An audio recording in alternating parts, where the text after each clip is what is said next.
So we're almost ready to go. Had doing one more walkthrough.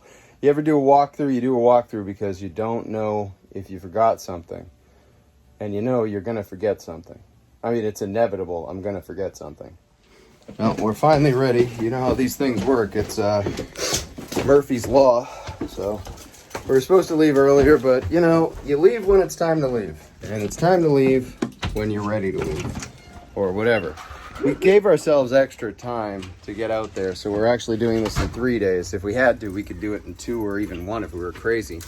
We're crazy, but not that crazy. We're not that crazy. We've set up all sorts of safety measures. We've got all the tools we're going to need for this trip. We brought a filtration system so we can filter our own bodily fluids and survive on those for a few days.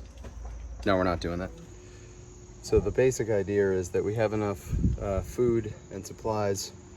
We are both COVID negative right now, so we're okay to travel. We have masks. We're pretty much going to do everything automatic. We're going to automatic check-in. We're not like hanging out with anyone. The only time we're stopping right now is to refuel and to sleep. We're going to see if we can do 9 hours today. And first we got to run at least 2 more errands. Definitely got my Mortal Kombat fantasy going. You're silly. All right, I'll be right back. All right. So we've run every errand known to man. We are on the road.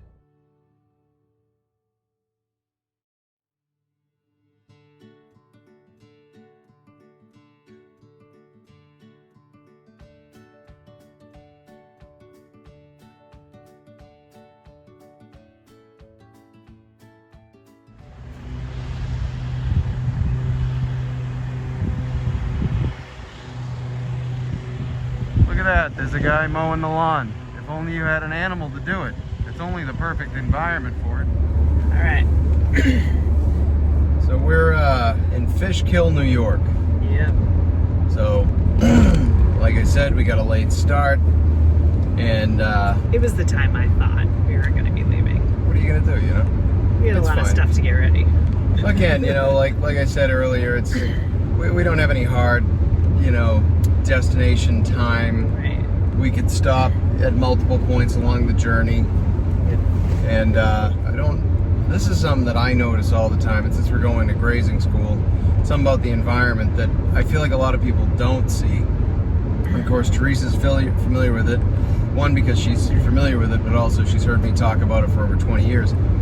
As you drive south from, we work in southern New Hampshire, so you can see a lot of deciduous trees in southern New Hampshire, but as you go further north, you see more and more groupings of conifers. You know, so pines, firs, stuff like that. And those trees produce pretty acidic soil. As we go south, especially in Connecticut, you see Connecticut's like a lot of deciduous trees. There's a lot of hardwoods. What looked like anywhere you had field had elements of silvopasture in it. And the reason why I'm bringing it up, now we're in the Adirondacks in New York, is that people seem to be obsessed, and have been since we were kids, with the idea of planting more trees. And I don't think that's necessarily wrong, but trees don't capture as much carbon as grass does. And they require a lot more resources, which is important. Yep. And then, of course, on top of that, you know, trees don't contain soil. So as they break down, they release carbon into the atmosphere. So it's like a temporary holding for carbon. It's not a more permanent holding for carbon. Whereas soils are very good at holding carbon. That's where most of the carbon gets held, and it can be held there for millennia. So while I'm pointing all this out, you know, now we're in the Adirondacks, I think it is worth noting, and I'll probably note this many more times, is that the density of growth, while different, is still jumbled and congested. There's nowhere where you could walk through the woods on the sides of the highway. It's not even possible. It's too dense. When we first came to this country, And that was 1600s first came Yeah. to this country. And I think even earlier, though, because the Spanish were, in the southern Well, part. yeah, I guess up here in New England, which is what we're familiar Right. with. We look So, at like if the Pilgrims. Right. journals. If we avoid the Vikings, because Yeah. they were doing hunter-gatherer type stuff, so they weren't interrupting anything. When the Puritans come, so we'll yield 1600s, and England had been here since before then, taking down ship masts. You could basically drive a wagon through the woods. That's how wide the trees were. You could be sitting in the back of a wagon, think of a wagon, and have people on either side reaching out, and they couldn't touch the trunks of the trees. Mm-hmm. Now think about that. If you live in the Northeast at all, and go look at any woods and tell me if you could do that. The illusion is that because we, as human beings, think that we're supposed to see trees, and we see trees, we think that that's healthy. I would argue, and have argued for a long time, that there's some abstract thing going on behind people's need to have a lawn.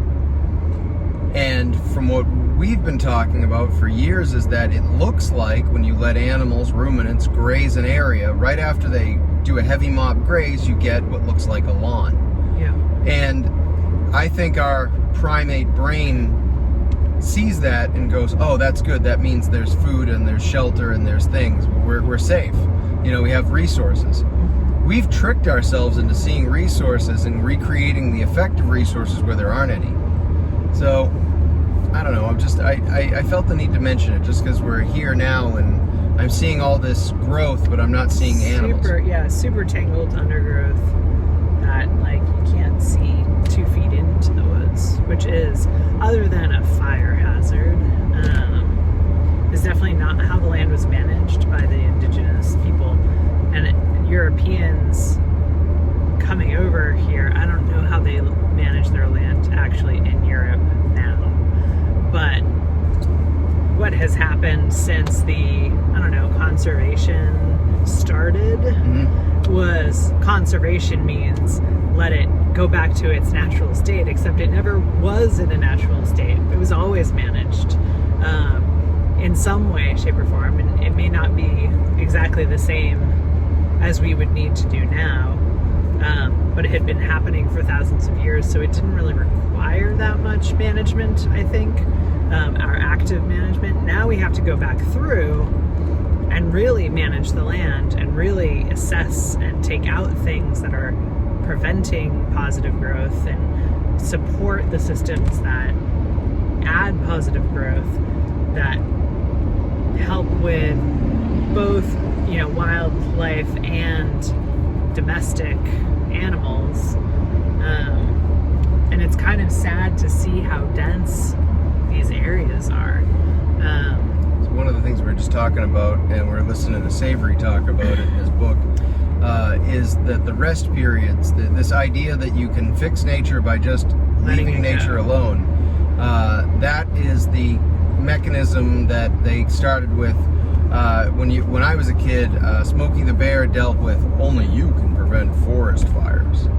They changed it about 25 years ago or so to wildfires. Yeah. Because forest fires, we got to stop forest fires. No, forest fires are a normal, natural part of a cycle. You need to prevent wildfires, fires that are not planned or not controlled. But prescribed burning has its place. That being said, as far as destruction of the atmosphere and the earth, agricultural burning is the #1 destructive force on earth as far as climate change and the destruction of soils and the destruction of fields and desertification. So much carbon into the air, which we're trying to prevent. Not only that, but it literally is a scorched earth policy. Yeah. Because you're killing the microbes in the soil. Right. There's areas now in the country where they've been using chemical weed killers, and I won't name any names, but you know who I'm talking about.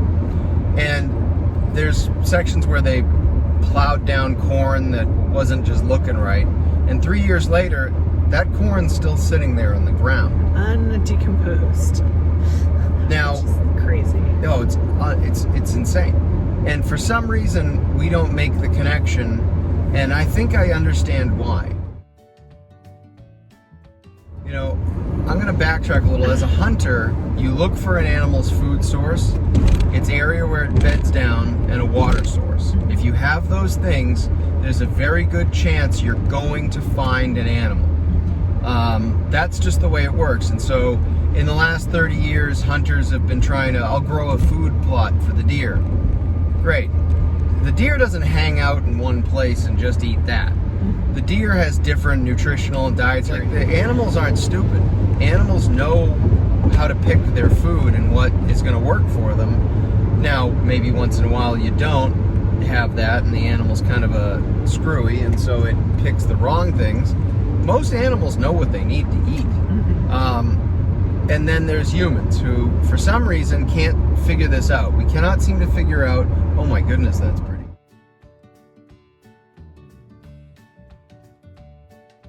We can't seem to figure out that your diet has a direct correlation on every other part of your well-being. But instead we do this reductionist thought process, and I'm going to keep talking about reductionism because I think it's Occam's razor when it comes to this stuff. It doesn't matter if you're using reductionism and we need to limit the amount of drugs, firearms, access to fat, access to sugar, access to... It doesn't matter. It's all reductionism. Look at that. That's silvopasture. That's amazing. We're in the Adirondacks, and I can't do anything about it, but we're in a almost traffic jam here. But silvopasture, absolutely stunning. We don't have any animals really actively browsing this stuff. We don't have animals working on this stuff. We just stopped at the Fishkill rest stop, and they're mowing the lawn. I know, it was silly. And if you look at the lawn, you're like, you know, with some sheep, you could not only deal with the lawn, but you could fertilize the lawn, you could aerate the lawn, you could have an animal present that, you know, does a thing. Human beings have, you know, and Savory's point to this, but, you know, I'm going to piggyback on it, is that we've picked one mechanism, which is technology, and we think that answers every problem. And it leads to fractured thinking. This is why you'd get someone who honestly is pretty intelligent, like Bill Gates, who's dumb enough to think that engineering a virus for mosquitoes and having them kill each other is a good idea. You're going to eliminate the backbone of a food source that feeds literally millions of animals. Yeah. You do that, you don't have to worry about the soil, because you'll kill off everything on Earth doing stupid stuff like that. Yeah. You know, this is... And when we talk about reductionism and Occam's razor, this applies to the damage to the oceans. You know, we're listening to Savory talk about this idea that all this silt washing to the ocean is acidifying the ocean, and the ocean then becomes too acidic to handle life. Like, well, we need to change how we fish. That's true. We need to change how we, you know, pollute the ocean. That's true. But what's the key element? We need to deal with soil erosion. If we're going to capture carbon, if we're going to, you know, capture energy, still the most effective way to do that, solar. And not solar panels, but the actual soil itself. Yeah, sorry. Lots of craziness going on the road right There's a lot of craziness. That was a little But like T said, you know, Savory was talking about it, we're listening to his book, and he's saying, you know, they removed hunters, native hunters, off of the plains. Yeah, you know, the ones that have been there for, 10,000 years. Oh, and if you didn't know this, one of the reasons that Africans use drums a lot is apparently to scare away animals from their crops. Elephants don't like the sound of drumming. Buffalo don't go near it. So apparently that works really well. We saw one last night where another YouTube channel we just discovered for ourselves, they were talking about this mixture of bone fat from chickens they had gutted, and I don't understand the process yet, but they paint a stick with this stuff and it emits a smell that really steer away. Yeah, for decades. What do they call it? Bone sauce. Bone sauce. I might have to look that up. Which there's barbecue sauce called bone sauce, but something tells me that ain't it. Not the same thing. And the guy was saying, like, you can't smell it. It doesn't smell like anything to you, but the deer hate it. Yeah. Like, it smells like death to a deer, and the deer don't like that. So, you know, and I also watch him grow a fruit tree more effectively by fixing in a nitrogen fixer next to it. Actually, it was a volunteer nitrogen fixer, and that was, and so he was making a comparison, and this is permaculture pasture farm, or perma-pasture farm, I think. Perma-pasture. So they planted a bunch of trees in their orchard at the same time. One of these trees ended up having a weed grow next to it, which happens to also be a nitrogen fixer. That one tree, under the same conditions that every other tree was planted, and, you know, same sunlight, same watering, all that stuff. They may actually not even watering, because that's part of permaculture, is like you're not supporting weak plants. Yep. This particular tree was 2 feet taller. It was insane. Had advanced significantly in its growth compared to the other trees. So always fascinating, especially because it was not an intentional. It was a volunteer. So actually seeing the nitrogen fixer do the work that it's meant to do is kind of a cool thing. It was very impressive. Yeah. Like, it was 2 feet taller than every other thing they had planted. Yeah. Like, so it's not like a minor thing. But again, this all comes to, you know, recently in the last, you know, couple decades, I only know this because my family's in medical, they changed a lot of the rules about recovery from surgery. They used to, they'd replace a hip on a person, you know, in their 70s and be like, well, hopefully you survive, but this is probably going to cut your lifespan down to a few more years. Now, instead of resting it, they make you get up and move. After surgery, they want you to move. Within 24 hours sometimes. A lot of them, sometimes even less than a few hours, yeah. And they notice that disturbance rest not only applies to land, but it applies to you. Yep. The same components that bodybuilders have been using for decades to make outlandishly abstract physiques, to push the limits of the muscle fibers of the human body, are the same principles we apply to the earth. And we can apply the same principles to every part of life. You need disturbance. You know, right now sitting is the new smoking. Well, what can you do to fix it? You gotta stand, you gotta move. We're not supposed to sit, but we do it. And then we sit there and go, wow, I wish we could make this better. We can. You know, when people ask, you know, I loved when we worked in a city, when we worked in Salem, I had a lot of people go, it's a farm's gonna be a lot of work. A lot of work is sitting all day and slowly dying. Yeah.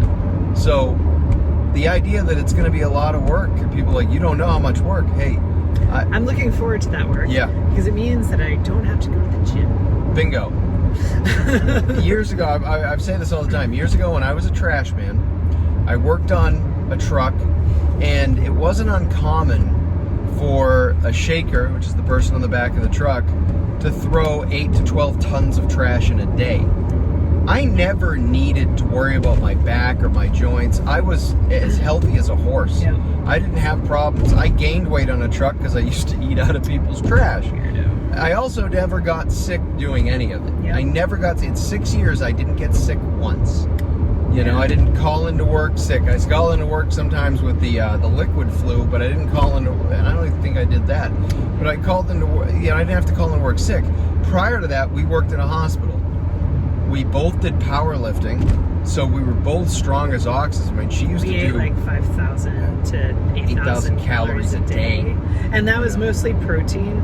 That was like meat and cheese and some small amounts of vegetables and fruit. Yep. Fats. I used to lots of fats. When I was on a we did eat probably too many carbs. We ate too many carbs. But like when I used to eat fat, I mean, geez, starting out a day, this is gonna gross you up, but I used to start out with a quarter cup to a half a cup of pure olive oil. How'd you cook it? No, I just drank it. Gross. And an omelet consisting of I was huge. I was over 300 pounds. I was deadlifting over 600. I could crush things. I felt unstoppable. I was just too bulky, you know? The point is that we were lifting when we were in a hospital, but it wasn't like what lifting was on the back of a truck. Yeah. Lifting on the back of a truck is an explosive 2 or 3 barrels, rest to the next stop. 2 or 3 barrels. It's the same type of lifting that Olympic athletes use to gain incredible strength, because you have these short rest periods with explosive force. And instead of going to the hospital and working there, and we always were sick at the hospital, didn't matter what we ate, when I was exposed to an environment that was not sterilized, I actually did much better. Yeah.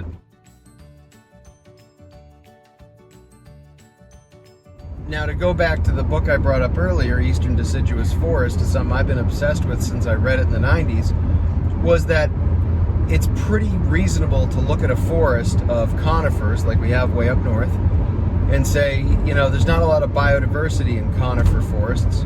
There's not a lot of food.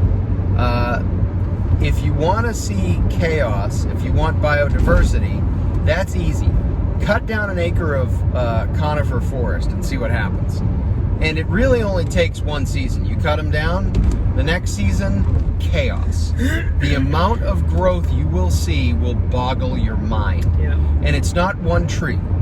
It's a variety of different plants. It's a huge variety of different plants. The point I'm making is that that same thing became true for hospitals. Is that when you go through a hospital and you wipe every surface down to the point where there's nothing on it, the strongest, toughest bacteria live. Yep. That's why you get MRSA and other staph infections in hospitals. Well, if that's true for hospitals and that's true for forests, what does it happen to your skin when you use hand sanitizer 30, 40 times a day and you don't replace the flora and fauna on your hands with good bacteria? Mm-hmm. And we've been talking about it for years, that someday this is going to backfire. And sure enough, the neurovirus, what was the one in 2009, the swine flu, Yeah. H1N1, you know, all these viruses and plagues, they come about because you don't have any of that bacteria on your skin to protect you. You don't expose yourself to bacteria that will help work your immune system up. Your microbiome is disturbed, so it can protect you from worse bacteria. That's pretty. And that's exactly it. There was a guy in India. Remember the thing about the guy in India who was like 65 and he hadn't bathed in 50-something years? Yeah, He's like since he was that. 9. He was an ascetic, I think. So Yeah. he was practicing different types of. I'm gonna like lose the word in my head. I can't. I'm going to describe some of. They do like the spears of Siva, Kavandi bearing. They stitch things onto their bodies. They suffer incredible physical pain. They do encasement. A lot of these things I've actually done, and it's to suppress and subdue the body and make it harmonize with different consciousnesses or energies. But the point is that this guy had a layer of filth on his skin so thick that he looked like when I was looking at pictures, this guy looked like ink black. Yeah. Like I can't describe it anyway. He looked like black, like ink, and it wasn't melanin. It was just that's what he looked like. And dirt. Just layers of stuff. But he hadn't been sick since he was 9. Yeah. And the reason why he did this is he had been, I think it was something like he was scrubbed or something clean when he was 9 and he got a terrible infection and he was taken out of his community and he decided to go and live by himself in the wilderness. And since then, completely healthy. Yeah. I think in the modern world, we look at these life extension promises and go, oh, if I just do this, if I just eat kale, and I eat kale, forget about the oxalates, forget about overloading on oxalates and the kidney pain and the damage to joints and all sorts of other things that it can cause. I'll just eat kale. I won't take in anything else because I heard kale helps you live longer. Again, it's doing things in a vacuum and expecting that result. We are organisms living in an environment full of organisms. And the more we separate ourselves from nature, the sicker we get and the worse things get. Yeah. I honestly think that T and I are not alone in this idea that we don't think it'll happen in our lifetime, unfortunately, but hopefully, years after we're long gone, people will eventually realize that all this stuff isn't sustainable. Yeah. And the answer isn't to build a faster car or a better highway. The answer is to rip the highway out. Yeah. The answer is to get rid of these stationary things where we sit on one plot of land and, crap into a toilet and have that flush into a septic and have that flush into a wastewater facility and have that eventually sorted out. I mean, all those nutrients just get plumbed away from your house while you're going to the store and picking out an annual that did the same thing to something else. Yeah. It's not sustainable. No. And human beings would be a lot happier. And I think there's room for all these things, but I think there's, we're not thinking that way. No. I don't like this idea of, reductionism. I respectfully don't think that someone's child paddling across the Atlantic in a boat made of petroleum products and telling us that the message is that we all need to eat a vegetarian or vegan diet and stop traveling. Meanwhile, she's got a first-class train ticket somewhere and is flying in a jet somewhere else to do a conference. Like, no. We need to live in harmony with the land. So while we're going to learn rotational grazing, what was on that channel last night that they were talking about in permaculture is that the first place you start permaculture is in your own home. That's it. You take responsibility for yourself and your family and your land, and you start at the base level, which is all you can do as a human anyway. Right. Like, you can only take responsibility for yourself, your actions, and the things that you have direct control over or influence over, even if it's not direct influence. So, yeah, that's all. It's one of those funny things. Somebody else was talking about it. I can't really remember, but I don't think it matters. Is that I think it was Joel Salatin was people saying, why don't you share this with this person, this with that person? He goes, why don't you start doing this, and then you can share it? And they go, I don't want to do that. Well, that's the problem. Like, everybody can't go out and get a master's degree in underwater basket weaving and then be like, look at what I provide to the world, knowledge on underwater basket weaving, why don't I get an equal share? Oh no, it was the guy last night, well, he was also talking about it too, though. Yeah. He's like, why do you get a fair share of anything? You're not producing anything. If you're not participating, you don't get it. In indigenous cultures, I would be hard pressed, and I'm not an expert. T knows more about these things than I do. And I'm also not an expert. No, well, right. But in indigenous cultures, who in the village isn't responsible for raising the food and helping with the housing? Right, well, in a small community, and unfortunately because we're really separated from that now, with very, very few exceptions, especially in the United States, is that in a small community, everyone relies on one. It's like everyone's interconnected. So there aren't people who aren't doing something useful and helpful. Even people who are differently abled or sick or old or young, everyone was expected to do as much as they could. Not more than they could, not less than they could. So the people who were capable of hunting went out and did that and brought stuff back and shared it. But the understanding was also that they're sharing it maybe in return for a tool that they need for hunting. So they're giving some meat to the guy that makes the tools that they need. And they're giving it to the grandma that raised them. And they're giving it to their auntie who was watching their kids while they were gone. Like, it's interconnected. It's not like I'm going to sit on my ass and do jack and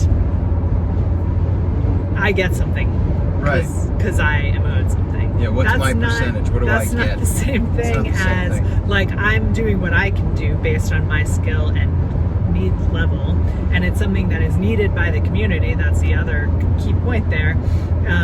It doesn't matter if you can do a thing if no one's interested. Nobody cares. And that's the other thing too, is like, if I was out, and everybody gets upset because it's going to get divided along certain lines depending on, you know, the concepts of gender or the concepts of like race or whatnot. Throw all that out for a second and just think of it this way. If I'm out going and getting food, or T is out going and getting food, and the other one's at home, we're doing stuff at home, not because there's a required amount of work that's expected, but there's a required amount of work necessary to get forward.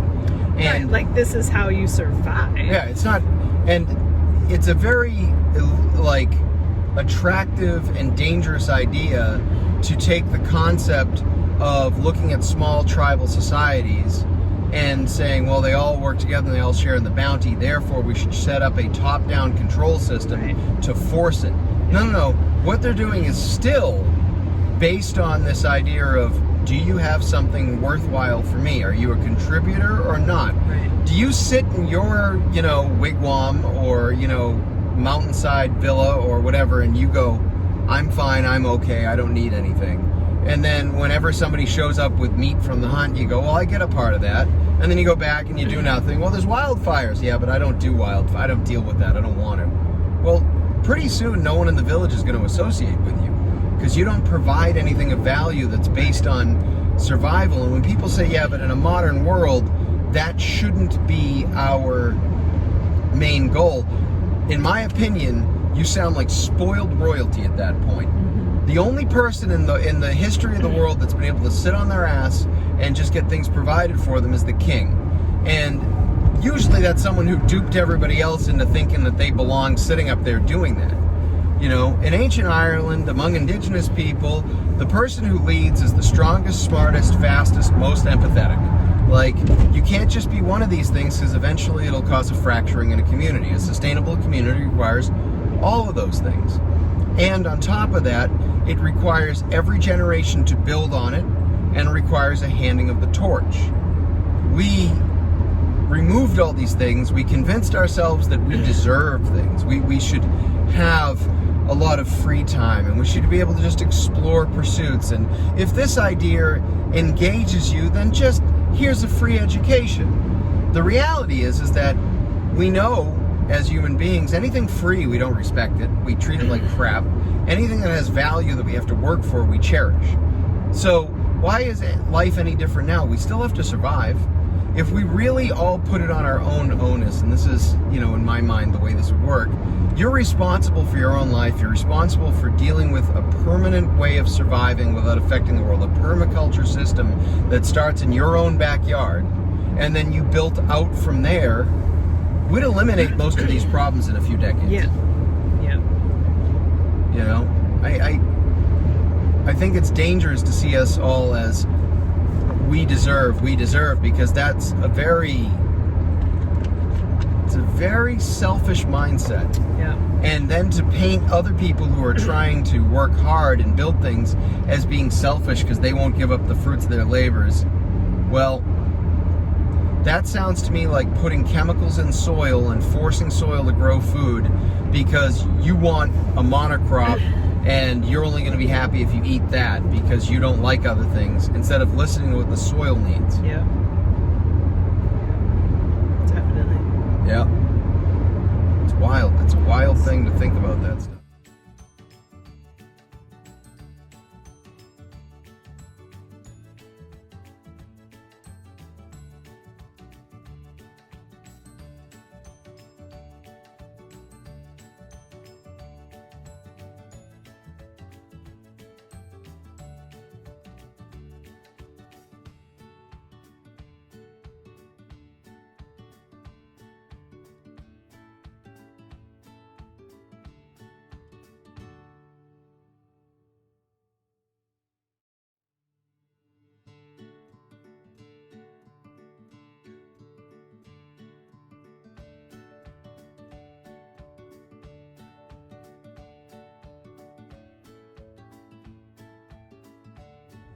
So, where are we in Pennsylvania?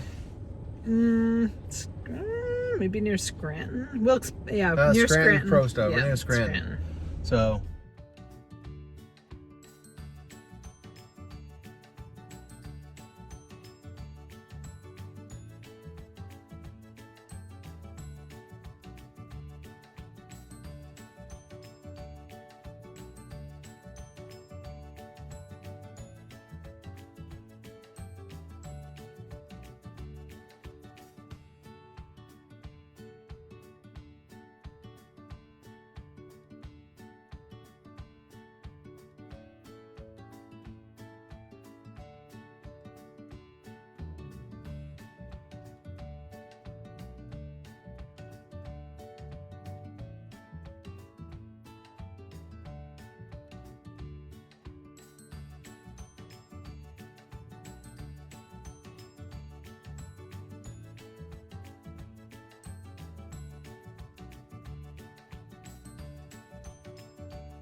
We're in the, I think it's the Wildlands, Pennsylvania. Not really too sure. We're driving by a lot of farms. And if you're from New England, I've never seen a place in New England that has this many farms. I've never seen it. They're just farms and farms and farms. The only sad thing is, every one of them, grain silo. Huge grain silos, and at the same time, like the grass out here, you'll see it from the pictures and some of the time lapse, the grass is bright green.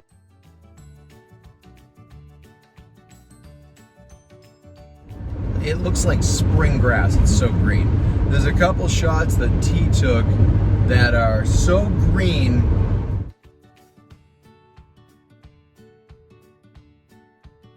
it kind of looks like Ireland. It's weird. Some of the trees are turning. We observed at one point, you might be able to see it in the time lapse, but probably not, that a lot of the trees on the passing lane on the highway are changing color, but only in the bottom section near the highway. And we were trying to figure out what that was, and T suggested it might be the exhaust, and I'm not going to disagree with that. I think this... It's at the right level. That's kind of my... Yeah, no, and I think that's... I also, like, when I see that, and you think about that, that's probably the exhaust, what are you doing if you're breathing that in? So we drive by it all day long, but yeah, it's a lot of vehicles, but it's a lot of vehicles moving by, and you're just getting a whiff of exhaust. And apparently that's enough to cause the leaves to change in the funniest way. And it's every tree, but it's like the bottom corner right near the road. Just change color right there. Just change color right there. It's, I gotta be honest, it doesn't make me smile. So you guys can now see what we're seeing. This is the, T's got it on the dashboard mount. I'm gonna apologize for the vibration. That's life, guys. But if you look at how green it is, you really can tell it's green. And this is the highway. This isn't even the farms. It's just the highway. Lots of water this year. They must have gotten it down here. They must have gotten a ton of water. It's crazy. It's also weird when you get out of the Northeast. You know, Pennsylvania's the Northeast, but I mean New England. When you get out of the tight quarters of New England, not only can you see quite a distance, you also see so many more tractor trailers, because this is an artery for transporting goods, and any good you touch on a store shelf has to come there by a tractor trailer. Even if they ship it on a train, it eventually gets loaded on a tractor trailer. So one of the things you think about when it comes to permaculture is not bringing things in from thousands of miles away. You know, if it can be done locally, you do it locally, because you do a lot of damage when you're moving things from one area to another. It's wild to me. It's so pretty, and yet my heart breaks a bit. You know, breaks a bit because this used to be a corridor. I almost got that word out. A corridor for wildlife. This used to be home, and now Pennsylvania has an interesting distinction. It is the best black bear habitat on Earth. The only place that comes in second is New Hampshire. Now, when you look at them, both places you could almost mistake them for one another, at least this part, where you have conifers, you have deciduous trees, you have dense forests, you have open areas where there's farmland, so there's lots of like nutrients, there's lots of edges. But Pennsylvania's number one for black bear. Here's the thing that you don't know, is that Pennsylvania used to have elk. So did Massachusetts, so did New Hampshire, so did Maine, but Pennsylvania had a lot of elk. If you look at the countryside of Pennsylvania and you think elk, all it is more vegetative type scenery that you see in the foothills of the Rockies. The mountains don't need to be the same size. The environment's similar though. So we used to have eastern woodland elk. Thanks to the Rocky Mountain Elk Foundation, who through their conservation efforts and the money they raised through hunting tags, they were able to secure habitat around Yellowstone and in the Yellowstone ecosystem. They were able to really protect and bring back large volumes of the elk, and it is because of their actions that they were able to bring back the wolves. And I actually am a fan. I like the wolves, I like the elk, I like management of resources no matter what they are, all of them, yes. Out here we don't have that, but the Rocky Mountain Elk Foundation, I think it was like 20 years ago, it might have been longer, they brought elk into Kentucky. They started to allow elk to spread out in Kentucky, and now there's enough of them that they actually can hold a lottery, like the moose lottery in Maine, where there aren't enough of them for everybody to hunt, but there's enough for a few people to hunt, and all the money that goes into that tag system goes to, it goes towards the habitat, it goes towards the animals. Here's the thing though, like, that's a good way to work that system, and one of the reasons we can't have the elk back in this area is politics. Politics and insurance. Most companies that insure people's automobiles have enough of a problem with deer. They're not going to double down for an animal that can weigh 1,000 pounds. The less car strikes there are, the better. And since it's something like 16,000 people in the United States go to the hospital every year from a car strike with a deer, car strikes with an elk would certainly increase mortality quite a bit. But if you could convince people in politics and agriculture and the locals who would have to put up with elk in their backyard, and they would have to put up with hunting and regulation of elk because there are no major predators to hunt elk, and then of course they would have to be okay and open to the idea of predators that are capable of taking down elk in their backyard. And people are always okay with these ideas, supposedly, but then they develop environments to where these animals can't exist. You could bring the elk back here. That's my point. You could bring them back and they could thrive. It just takes a little bit of work on our part as humans to allow for it. However, right now people don't want hunting, and they don't want the elk return, and they don't want to adjust their lifestyle so that they're not bringing in goods from thousands of miles away, thus requiring dozens and dozens and dozens and dozens and dozens of tractor trailers that I've seen just on today's journey, more than I've ever seen in New England. What does it matter if you're eating a certain diet if you have to have it shipped in from thousands of miles away? Not terribly sustainable. But you got to remember that the reason why the Shenandoah Valley had so much life and agricultural potential, the reason why this area is so vibrant, is because for 40,000 years, large ruminants roamed like all over the place. They just roamed everywhere, and they moved about in tight herds, like Savory talks about, like we're going to learn with Greg Judy. They mob grazed, they had predator pressure, and they built soil. If you want to fix everything, you build soil. I cannot get over, there's a lot of tractor trailers. That sun is bright in the sky, I'll tell you. If you're seeing this on the video, I can't really look at it, but it looks pretty much the same, except here it's bigger, you know, because the screen of life here is bigger. Whatever.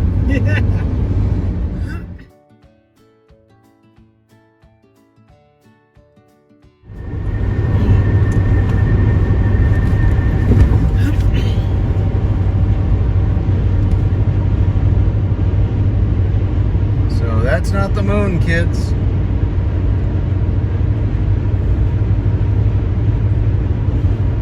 That is the sun. That is just wild. I have seen some weird things, I apologize. But this is, I know the windshield's dirty, I get it. But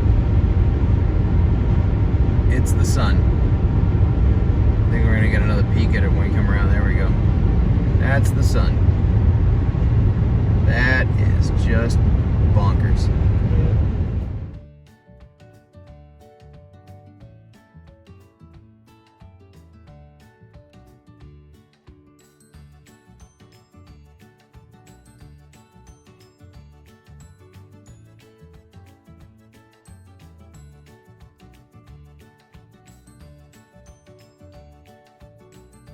I think it's the Hampton. Hampton Inn. I don't see it. Yeah, keep going. Okay. So we're almost there, guys. End of the first day. Late start. But, you know, these things happen. Okay, hold on. I think that Hampton Inn is up there, so I think you're turning here. Yeah. All right. You only make it a little confusing. This is very confusing. Yay, we're almost there. Yep. Oh, I'm very close to the hospital. Well, let's hope we don't need it. All right. So we're at the hotel. We're here. Hey, there's Art in Discord. And of course, in case something bad happens, we are right across the street from the hospital. Hold on. So that across the street is the hospital. In case you were wondering, that's how that works. So, yay. But we made good time. We really left late. We left way late. Like 11. So all things considered, it's just after 8 now, I believe. So it's really that's not bad. We're not sure about how we want to do tomorrow. Teresa and I had originally talked about breaking it up into 2 more days. Although if we condensed all the driving into tomorrow, it would be 13 hours. Longer than today, but that would give us an entire day to just chill out. So we'll have to see tomorrow. We'll have to see we're gonna see how we sleep tonight. If we wake up at the crack of dawn and we're ready to rock, then we'll do it. And we'll assess probably right out the gate whether or not it's gonna be the full day. Or it might be 2 more days of driving, whatever. Really pretty out here. Western Pennsylvania is very pretty, really very pretty. And the people are extremely friendly. I'm always impressed when I come out of New England as to how friendly people are. People outside who we don't even know say hello to us. You know, the front desk people are very friendly. You try that in most of New England, especially near Boston, forget it. Nobody's friendly. But they are out here, so that's nice. And it's pretty. And this looks like a pretty swank pad, so I guess we're sleeping under the trees. See you guys tomorrow.